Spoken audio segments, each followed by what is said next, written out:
မိရမခံထားတဲ့အခါမှာရရှိမဲ့အကျိုးကျေးဇူး၃ခုကိုပြောပြပေးခြင်းပါတယ်။မိရမခံထားတာကမိဘေးအန္တရာယ်ဖြစ်လာတဲ့အခါလူကြီးမင်းတို့ရဲ့နေအိမ်အဆောက်အုံနဲ့ပိုင်ဆိုင်မှုတွေကိုပြန်လည်ထူထောင်နိုင်ဖို့အထောက်အကူပြုပါတယ်။မိရမခံထားတဲ့အခါမှာရရှိမဲ့အကျိုးကျေးဇူး၃ခုကတော့ငွေကြေးဆိုင်ရာလုံခြုံမှုရှိစေခြင်းစိတ်ဖိစီးမှုလျှော့ချနိုင်ခြင်းနဲ့ထိခိုက်ဆုံးရှုံးမှုတွေကနေအမြန်ဆုံးပြန်လည်ထူထောင်နိုင်ခြင်းတို့ပဲဖြစ်ပါတယ်။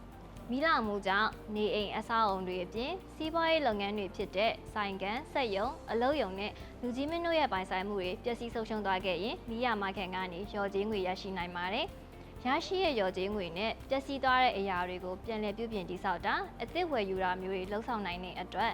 ငွေရေးကြေးရေးကိုစိတ်ပူစရာမလိုပဲစိတ်ဖိစီးမှုကိုလည်းလျော့ချစေပါတယ်။